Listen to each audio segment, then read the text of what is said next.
Hi hello friends, welcome back to Netra village lifestyle YouTube channel. ಎಲ್ಲರೂ ಹೇಗಿದ್ದೀರಾ? I hope ಎಲ್ಲರೂ ಚೆನ್ನಾಗಿದ್ದೀರಾ ಅಂತ ಅಂದ್ಕೊತ ಬನ್ನಿ ಇವತ್ತಿನ ವ್ಲಾಗನ್ನು ಸ್ಟಾರ್ಟ್ ಮಾಡೋಣ. ಆ್ಯಂಡ್ ಇವತ್ತು ಬಂದು ಶನಿವಾರ ಆಗಿರೋದ್ರಿಂದ ಇವತ್ತು ಶನಿವಾರ ಎಲ್ಲರಿಗೂ ಗೊತ್ತು ಇವತ್ತು ಏಕಾದಶಿ ಇದೆ ಅಂತ. ಅದಕ್ಕೋಸ್ಕರ ನಮ್ಮ ಮನೇಲೂ ಅಷ್ಟೇ ನಾವು ಏಕಾದಶಿ ಹಬ್ಬನ ತುಂಬ ಚೆನ್ನಾಗೇ ಆಚರಿಸ್ತೀವಿ. ತುಂಬ ಚೆನ್ನಾಗಿ ಅಂದರೆ ತುಂಬ ಗ್ರ್ಯಾಂಡಾಗಿ ಅಲ್ಲ, ಒಂದು ರೇಂಜಿಗೆ ಸಿಂಪಲ್ಲಾಗಿ ನನ್ನ ಮನಸ್ಸಿಗೆ ತೃಪ್ತಿ ಆಗೋಷ್ಟು ನನ್ನ ಕೈಲಾದಷ್ಟು ನಾನು ಪೂಜೆಗಳನ್ನೆಲ್ಲ ಮಾಡೋವಂಥದ್ದು ನನ್ನ ಅಭ್ಯಾಸ. ಅದಕ್ಕೋಸ್ಕರ ಬನ್ನಿ ಇವತ್ತು ಶನಿವಾರ ಮತ್ತು ನಾಳೆ ಭಾನುವಾರ 2 ದಿನದ ವ್ಲಾಗನ್ನು ನಾನು ಒಂದೇ ವಿಡಿಯೋದಲ್ಲಿ ಶೇರ್ ಮಾಡ್ತಾಯಿದ್ದೀನಿ. ಹೇಗಿರುತ್ತೆ ಅಂತ ನೋಡೋಣ. ಮೊದಲನೇದಾಗಿ ಇವತ್ತು ಶನಿವಾರ ಮತ್ತು ಏಕಾದಶಿ 2 ಒಂದೇ ದಿನ ಬಂದಿರೋದ್ರಿಂದ ನಾನು ಬೆಳಗ್ಗೆ ಬೇಗನೆ ಇದ್ದು ಆಲ್ರೆಡಿ ನಾನು ಹೊರಗಡೆ ಎಲ್ಲ ಕಸ ಗುಡಿಸಿ ರಂಗೋಲಿ ಎಲ್ಲ ಇಟ್ಟು ಮನೆಯಲ್ಲೂ ಅಷ್ಟೇ ಕಸ ಗುಡಿಸಿ ನೆಲ ಒರೆಸಿ ಸ್ನಾನ ಮಾಡಿ ಆ್ಯಂಡ್ ಅದ್ರ ಜೊತೆಗೆ ತುಳಸಿನೂ ಸಹ ಕಿತ್ಕೊಂಡ್ಬಂದು ನನ್ನ ಕೈಯಾರೆ ತುಳಸಿ ಹಾರನ್ನು ಸಹ ನಾನು ರೆಡಿ ಮಾಡಿ ಇಟ್ಕೊಂಡಿದ್ದೀನಿ. ಈಗ ಸ್ನಾನ ಮಾಡ್ಕೊಂಡು ಬರ್ತಿದ್ದಾಗೇ ಒಂದು ಸ್ವಲ್ಪ ಕ್ರೀಮೇ ಫೇಸ್ ಎಲ್ಲ ಸ್ವಲ್ಪ ಡಲ್ ಅನ್ನಿಸ್ತಿತ್ತು ಅಂದ್ಬಿಟ್ಟು ಮುಖಕ್ಕೆ ಸ್ವಲ್ಪ ಮಾಯ್ಶ್ಚರೈಸಿಂಗ್ ಕ್ರೀಮು, ತೊಟ್ಟಿಗೆ ಲೋಷನ್ ಆ್ಯಂಡ್ ನಾನು ಕ್ಯಾಶುಯಲಾಗಿ ಯೂಸ್ ಮಾಡುವಂಥದ್ದು ಬಂದು ಫೇರ್ ಆ್ಯಂಡ್ ಲವ್ಲಿ, ನಿಮ್ಮೆಲ್ಲರಿಗೂ ಗೊತ್ತು. ಸೊ ನಾನು ಸಹ ಫೇರ್ ಆ್ಯಂಡ್ ಲವ್ಲಿ ಎಲ್ಲ ಹಚ್ಕೊಂಡು ರೆಡಿ ಆಗ್ತಾಯಿದ್ದೆ. ಇವತ್ತು ಶನಿವಾರ ಮತ್ತು ಏಕಾದಶಿ ಆಗಿರೋದ್ರಿಂದ ನಾನಿವತ್ತು ವಾರ ಮಾಡ್ತಾಯಿಲ್ಲ. ನಮ್ಮ ಸಾಹೇಬ್ರ ಕೈಲಿ ಅವರೇ ವಾರ ಮಾಡ್ತೀನಿ ಅಂದರು.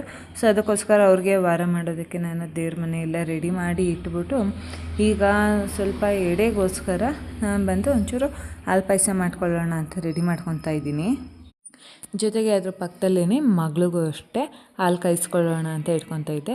ಹಾಲು ಪಾಯಸ ಬಂದು ನಾನು ಸಿಂಪಲ್ಲಾಗಿ ಮಾಡ್ಕೊಳೋದು. ಮೊದಲನೇದಾಗಿ ಫಸ್ಟ್ ಒಂದು ಪಾತ್ರೆಯಲ್ಲಿ ಹಾಲು ತೊಗೊತೀನಿ. ಹಾಲನ್ನ ಚೆನ್ನಾಗಿ ಬಿಸಿ ಮಾಡೋದಕ್ಕೆ ಇಟ್ಕೊಂಡು ನಾನು ಹಾಲು ಪಾಯಸ ಮಾಡುವಾಗ ಮಾತ್ರ ನಾನು ಸಕ್ಕರೆ ಉಪಯೋಗಿಸೋ ಅಂಥದ್ದು.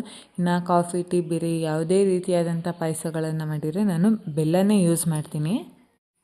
ಸಕ್ಕರೆ ಹಾಕಿ ಚೆನ್ನಾಗಿ ಕುದಿಯೋದಕ್ಕೆ ಇಟ್ಕೊಂಡಾದ್ಮೇಲೆ ಸಕ್ಕರೆಯನ್ನು ಪೂರ್ತಿ ಕರಗಿದ್ಮೇಲೆ ಅದಕ್ಕೆ 1 ರಿಂದ 2 ಏಲಕ್ಕಿಯನ್ನು ನಾನು ಸಣ್ಣದಾಗಿ ಕುಟ್ಟಿ ಪುಡಿ ಮಾಡಿ ಇದಕ್ಕೆ ಸೇರಿಸ್ಕೊತೀನಿ. ಆ್ಯಂಡ್ ಅದ್ರ ಜೊತೆಗೇ ಮೊದಲೇ ನಾನು ಶಾವಿಗೆ ಏನು ಬರುತ್ತೆ ಅದನ್ನು ಹುರಿದು ನಾನು ಸಪ್ರೇಟಾಗಿ ಎತ್ತಿಟ್ಕೊಂಡಿದ್ದೀನಿ. ಇಲ್ಲಿ ನೋಡ್ತಾ ಇರ್ಬೋದು ನೀವು, ನಾನು ಇವಾಗ ಏಲಕ್ಕಿಯನ್ನು ತೊಗೊಂಡಿದ್ದೀನಿ. ಏಲಕ್ಕಿ ಸಿಪ್ಪೆ ಸಮೇತ ಚೆಚ್ಚಿ ಹಾಕೋವಂಥವ್ರು ಅದೇ ರೀತಿಯಾಗಿ ಹಾಕ್ತಾರೆ. ಇಲ್ಲಾಂದರೆ ಅದನ್ನು ಬಿಡಿಸ್ಬಿಟ್ಟು ಒಳಗಡೆ ಇರೋ ಏಲಕ್ಕಿಯನ್ನು ಮಾತ್ರ ಚೆಚ್ಚಿ ಪುಡಿ ಮಾಡಿ ಹಾಕೋವಂಥದ್ದು. ನಾನು ಅದೇ ರೀತಿಯಾಗಿಯೇ ಹಾಕೋದು.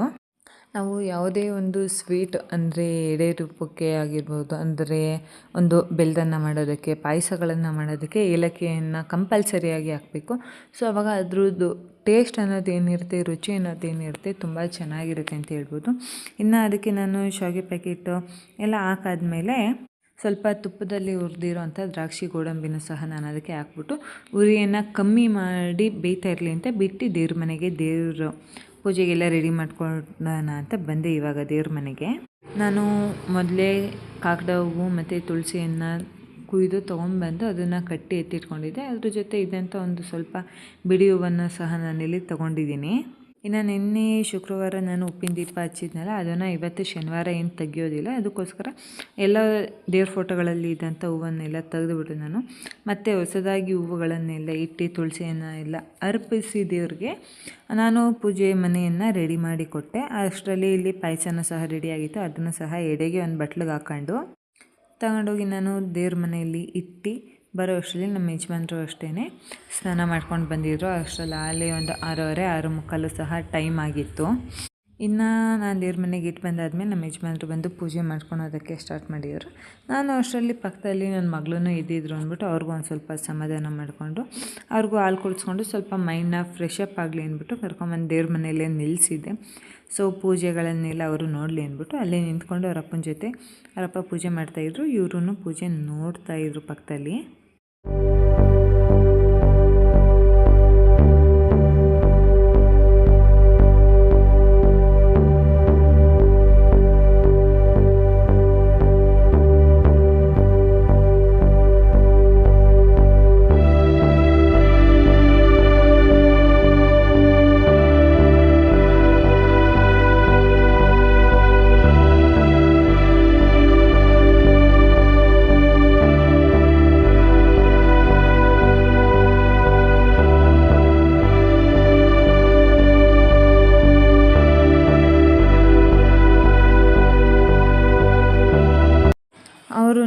ಯಜಮಾನ್ರು ಪೂಜೆ ಎಲ್ಲ ಮಾಡಿ ಮುಗಿಸಾದ್ಮೇಲೆ ಅವರು ಇಲ್ಲಿ ಮನೆಯಿಂದ ಎಡೆನೇ ಇರೋ ದೇವಸ್ಥಾನಕ್ಕೆ ಹೋಗಿ ಬರ್ತೀನಿ ಅಂತ ಹೋದರು.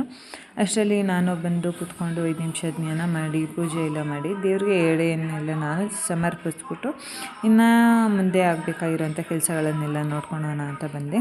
ಆ್ಯಂಡ್ ಇನ್ನೊಂದು ವಿಚಾರ ಬಂದು ಏಕಾದಶಿ ದಿನ ಎಲ್ಲರೂ ಉಪವಾಸ ಇದ್ದು ಆಚರಣೆ ಮಾಡ್ತಾರೆ. ನಾನು ಪೂಜೆ ಆಗೋವರೆಗೂ ಮಾತ್ರ ಉಪವಾಸ ಇರ್ತೀನಿ. ಅದಾದಮೇಲೆ ನನಗೆ ಉಪವಾಸ ಎಲ್ಲ ಇದ್ದು ಪೂಜೆಗಳನ್ನು ಆಚರಣೆ ಮಾಡೋದು ಬರೋದಿಲ್ಲ. ಅದಕ್ಕೋಸ್ಕರ ಅಂದರೆ ತುಂಬ ಟಯರ್ಡ್ ಸುಸ್ತನ್ನೋದಾಗುತ್ತೆ. ಅದಕ್ಕೋಸ್ಕರ ಇನ್ನು ಇದೆಲ್ಲ ಮುಗಿಸ್ಕೊಂಡು ನಾವು ಡೈರಿಗೆ ಹೋಗಿ ಮಾಮೂಲಿ ನನ್ನ ಆ್ಯಸ್ ಯೂಶ್ವಲ್ ಕೆಲಸಗಳು ಡೈರಿಲೆಲ್ಲ ಮುಗಿಸ್ಕೊಂಡ್ಬಂದು ತಿಂಡಿ ಮಾಡಿ ತಿಂಡಿ ಎಲ್ಲ ತಿಂದು ನಮ್ಮ ಮಗಳ ಜೊತೆ ಸ್ವಲ್ಪ ಹೊತ್ತು ಆಟ ಆಡಿ ಅವ್ರಿಗೂ ತಿಂಡಿ ಎಲ್ಲ ಮಾಡಿಸಿ ಮಲಗಿಸಿದ್ಮೇಲೆ ಒಂದಷ್ಟು ಬಟ್ಟೆಗಳನ್ನೆಲ್ಲ ಮಿಷಿನ್ಗೆ ಹಾಕಿದ್ದೆ ಬೆಳಗ್ಗೆನೆ. ಸೊ ಬಟ್ಟೆ ಮಿಷಿನ್ಗೆಲ್ಲ ಹಾಕಿದ್ನೆಲ್ಲ ಅಂದ್ಬಿಟ್ಟು ಈಗ ಒಂಚೂರು ಬಿಸಿಲತ್ತಿತ್ತು. ನನಗೆ ಬಟ್ಟೆನೂ ಒಣಗಿಸಿದ್ರೆ ಚೆನ್ನಾಗಿ ಬಟ್ಟೆ ಒಣಗುತ್ತೆ ಅನ್ನೋ ಕಾರಣಕ್ಕೋಸ್ಕರ ಬಂದೆ ಬೇಗ ಬಟ್ಟೆಗಳನ್ನೆಲ್ಲ ಎತ್ಕೊಂಡು ವಾಷಿಂಗ್ ಮಿಷಿನಲ್ಲಿ ಎತ್ತಿ ಹೊರಗಡೆಗೆ ಒಣಗಾಕೋಣ ಅನ್ನೋ ಕಾರಣಕ್ಕೋಸ್ಕರ. ಈಗಂತೂ ಒಂದು ವಾರದಿಂದ ನಮ್ಮವ್ರ ಸೈಡಲ್ಲಿ ವೆದರ್ ಅಂತೂ ಹೇಗಿದೆ ಅಂದರೆ ಮಳೆಯಂತೂ ಒಂದು ಚೂರು ಬರ್ತಾಯಿಲ್ಲ. ಹಾಗೆ ಬಿಸಿಲನ್ನು ಸಹ ಅದ್ರ ತಕ್ಕನಾಗೆ ಆಟ ಆಡಿಕೊಂಡು ಆ ಸೈಡಿಗೆ ಮಳೆನೂ ಇಲ್ಲ, ಈ ಸೈಡು ಬಿಸಿಲೂ ಇಲ್ಲ ಅನ್ನೋ ಥರ ಆಗ್ಬಿಟ್ಟಿದೆ. ನನಗಂತೂ ಬಟ್ಟೆಗಳನ್ನ ಒಣಗಿಸೋದು ತುಂಬ ಕಷ್ಟ ಆಗೋಗಿದೆ. ಅದಕ್ಕೆ ನಾನೇನು ಪ್ಲ್ಯಾನ್ ಮಾಡ್ಕೊಂಡಿದ್ದೀನಿ ಅಂದರೆ ನಮ್ಮ ಮನೇಲಿ ಹೇಗಿದ್ರು ಅಟ್ಟ ಇದೆಯಲ್ವ, ಸೊ ನಾನು ಅದಕ್ಕೋಸ್ಕರ ಹೇಗಿದ್ದರೂ ವಾಷಿಂಗ್ ಮಿಷಿನಲ್ಲಿ ಕಂಫರ್ಟ್ ಹಾಕ್ಬಿಟ್ಟು ಡ್ರೈ ಮಾಡಿರ್ತೀನಿ. ಸೊ ಅದಕ್ಕೆ ಒಂದೊಂದು ಸತಿ ತೊಗೊಂಡೋಗ್ಬಿಟ್ಟು ಅಟ್ಟದ ಮೇಲೆ ಹಾಕ್ಬಿಟ್ಟು 2 ದಿನ ಪೂರ್ತಿ ಬಿಟ್ಬಿಡ್ತೀನಿ. ಸೊ ಅಲ್ಲಿಗೆ ಸ್ಮೆಲ್ಲು ಇರಲ್ಲ, ಚೆನ್ನಾಗೂ ಒಣಗಿರ್ತವೆ. ಆ ಕಾರಣಕ್ಕೋಸ್ಕರ ಆ ರೀತಿ ಮಾಡ್ತೀನಿ. ಕೆಲವೊಂದು ಸತಿ ಏನಾಗ್ಬಿಟ್ಟಿತ್ತು ಅಂದರೆ ಹೀಗೆ ಹೊರಗಡೆ ನಾನು ಬಟ್ಟೆ ಒಣಗಾಕಿರ್ತಿದ್ನ. ಆ ಟೈಮಲ್ಲಿ ನಾನು ಒಳಗಡೆ ಏನೋ ಕೆಲಸ ಮಾಡಿಕೊಂಡು ಸೋನೆ ಬಂದಿರೋದು ಗೊತ್ತಾಗ್ತಾ ಇರಲಿಲ್ಲ. ಇಲ್ಲಾಂದರೆ ಎಲ್ಲನೋ ಹೋಗ್ಬಿಟ್ಟಿರ್ತಿದ್ದೆ ತೋಟದ ಹತ್ರನೋ ಎಲ್ಲನೋ ಏನಾರು ಕೆಲಸದ ಮೇಲೆ ಹೋದಾಗ ಆ ಬಟ್ಟೆ ನೆಂದು ಸ್ಮೆಲ್ ಬಂದು 2 ಸತಿ ವಾಶ್ ಮಾಡೋ ಥರ ಪರಿಸ್ಥಿತಿ ಆಗಿಬಿಟ್ಟಿತ್ತು. ಸೊ ಅದಕ್ಕೋಸ್ಕರ ಆ ರೀತಿಯಾಗಿ ನಾನು ಅಟ್ಟದ ಮೇಲೆ ಒಣಗಾಕೋದನ್ನ ಸ್ಟಾರ್ಟ್ ಮಾಡಿಕೊಂಡೆ. ಆ್ಯಂಡ್ ನೆಕ್ಸ್ಟ್ ಇದು ಬಂದು ನಮ್ಮ ಭಾನುವಾರದ ವ್ಲಾಗ್ ಆಗಿರುತ್ತೆ. ಭಾನುವಾರನೂ ಅಷ್ಟೇ ಬೆಳಗ್ಗೆ ಬೇಗ ಎದ್ದು ಆ್ಯಸ್ ಯೂಶ್ವಲಾಗಿ ಕಸ ಗುಡಿಸಿ ನೆಲ ಒರೆಸಿ ಸ್ನಾನ ಮಾಡಿ ಡೈರಿಗೆ ಹೋಗಿ ಬಂದು ಇದ್ದಿದ್ದಂಥ ಕೆಲಸಗಳನ್ನೆಲ್ಲ ಮುಗಿಸ್ಕೊಂಡು ಪಲಾವ್ ಮಾಡಿದ್ದೆ ತಿಂಡಿಗೆ. ಪಲಾವ್ನೂ ಸಹ ತಿಂದ್ಕೊಂಡು ಒಂದು 11 ಗಂಟೆ 11:30 ಅಷ್ಟರಲ್ಲಿ ನಾವು ಎಲ್ಲರೂ ರೆಡಿ ಆಗಿ ಬ್ಯೂಟಿಫುಲ್ಲಾಗಿ, ನನಗಂತೂ ಈ ಡ್ರೆಸ್ಸು ತುಂಬ ಚೆನ್ನಾಗಿ ಕಾಣಿಸ್ತಿತ್ತು ಆ್ಯಂಡ್ ನನಗೆ ತುಂಬ ಇಷ್ಟವೂ ಆಯಿತು. ಸೊ ಈ ಡ್ರೆಸ್ನ ನಾನು ಆನ್ಲೈನಲ್ಲೇ ಪರ್ಚೇಸ್ ಮಾಡಿದ್ದೆ. ಓಕೆ ಕಾಣಿಸ್ತಿದೆ ಅಂತ ಕಮೆಂಟ್ ಮಾಡಿ. ಅಲ್ಲಿಂದ ಬೇಗ ನಾನು ನನ್ನ ಮಗಳು ನಮ್ಮ ಯಜಮಾನ್ರು ಸ್ವಲ್ಪ ಟ್ವಿನ್ನಿಂಗ್ ಥರ ಕಲರ್ಸ್ ಇರಲಿ ಅಂದ್ಬಿಟ್ಟು ನಾನು ನನ್ನ ಮಗಳು as it is same colour ಹಾಕಿದ್ದು. ಬಟ್ ನಮ್ಮ ಯಜಮಾನ್ರೂ ಸಹ ಪಿಂಕ್ ಕಲರೇ, ಬಟ್ ಅವ್ರದ್ದು ಲೈಟ್ ಇತ್ತು, ನಮ್ಮದು ಒಂಚೂರು ಬ್ರೈಟಾಗಿ ಕಾಣೋದು ಕಲರು ಅಷ್ಟೇ. ಅದಕ್ಕೋಸ್ಕರ 3 ಜನನೂ ಇರಲಿ ಒಂದು ಸತಿ ಮ್ಯಾಚಿಂಗ್ ಅಂದ್ಬಿಟ್ಟು ಎಲ್ಲರೂ ಹಾಕ್ಕೊಂಡು ಬೇಗ ರೆಡಿಯಾಗಿ ನಮ್ಮ ಮಗಳು ಅಷ್ಟೇ ಗಾಡಿ ಹತ್ತಿ ರೆಡಿಯಾಗಿ ಕೂತಿದ್ರು. ನನಗಂತೂ ಇವತ್ತು ಹೋಗ್ತಾ ಇರೋ ದೇವಸ್ಥಾನಕ್ಕೆ ಹೋಗಬೇಕು ಅಂತ ತುಂಬ ದಿವಸದಿಂದ ಆಸೆ ಇತ್ತು. ಏನಕಂದರೆ ನಾನು ಮದುವೆಯಾಗಿ ಏನಿಲ್ಲ ಅಂದರೆ ಒಂದು 7ರಿಂದ 8 ವರ್ಷ ಆಗೈತೆ. ಆ 8 ವರ್ಷದಲ್ಲಿ ಅದು ಎಷ್ಟು ಸತಿ ಕೇಳಿದ್ದೀನೋ ನಮ್ಮ ಯಜಮಾನ್ರನ್ನ ಗೊತ್ತಿಲ್ಲ. ಅರಸೀಕೆರೆ ಮಾಲೇಕಲ್ ತಿರುಪತಿ ಬೆಟ್ಟಕ್ಕೆ ಕರ್ಕೊಂಡೋಗಿ, ಇಲ್ಲ ದೇವಸ್ಥಾನಕ್ಕಾದರೂ ಕರ್ಕೊಂಡೋಗಿ ಅಂತ. ಬಟ್ ಆದರೆ ಏನಕ್ಕೂ ಗೊತ್ತಿಲ್ಲ, ತಿರುಪತಿ ತಿಮ್ಮಪ್ಪಂಗೆ ನಮ್ಮನ್ನು ಅಲ್ಲಿ ಕರೆಸ್ಕೊಳಕ್ಕೆ ಇನ್ನು ಟೈಮ್ ಬಂದಿರಲಿಲ್ಲ ಅನಿಸುತ್ತೆ. ಆ್ಯಂಡ್ ನಮಗೂ ಅಷ್ಟೇ ಅಲ್ಲಿ ಹೋಗಿ ಆ ದೇವ್ರ ದರ್ಶನ ಮಾಡುವಂಥ ಭಾಗ್ಯ ಇಷ್ಟು ವರ್ಷದಲ್ಲಿ ಸಿಕ್ಕಿರಲಿಲ್ಲ. ಸೊ ಅದಕ್ಕೋಸ್ಕರ ಇವತ್ತು ಹೋಗಲೇಬೇಕು ಅಂತ ಹಠ ಮಾಡಿ ನಮ್ಮ ಯಜಮಾನ್ರನ್ನ ಒಂದು ವಾರಕ್ಕೆ ಮುಂಚೆಯಿಂದನೇ ಅಡ್ವಾನ್ಸ್ ಬುಕ್ಕಿಂಗ್ ಮಾಡ್ಕೊಂಬಿಟ್ಟಿದ್ದೆ. ಭಾನುವಾರ ನಿಮಗೆ ಏನೇ ಕೆಲಸನ ನೀವು ಇಟ್ಕೊಬಾರ್ದು, ನಮ್ಮನ್ನಂತೂ ನೀವು ಜಾತ್ರೆಗೆ ಕರ್ಕೊಂಡು ಹೋಗಬೇಕು ಈ ವರ್ಷ ಅಂತ. ಅದಕ್ಕೆ ಅವರು ಸರಿ ಆಯ್ತಮ್ಮ ಕರ್ಕೊಂಡು ಹೋಗ್ತೀನಿ ಅಂತ ಹೇಳಿದ ಈ ಸತಿ ಭಾನುವಾರ ಅವರು ನನ್ನ ಆಸೆನ ನೆರವೇರಿಸಿದ್ರು ಅಂತಲೇ ಹೇಳ್ಬೋದು. ಇಲ್ಲಿ ನೋಡ್ತಾ ಇದ್ದೀರಲ್ಲ ಇಷ್ಟು ಜನ ಇದ್ದಾರೆ. ಅರಸೀಕೆರೆ ಬಸ್ ಸ್ಟ್ಯಾಂಡಲ್ಲಿ ಆಗ್ಬೋದು, ಎಲ್ಲ ಕಡೆಯೂ ತುಂಬ ಜನ. ಬಿಕಾಸ್ ಜಾತ್ರೆಗೆ ಅಂತ ತುಂಬ ಬಸ್ ಫೆಸಿಲಿಟಿಗಳಿದ್ದಾವೆ.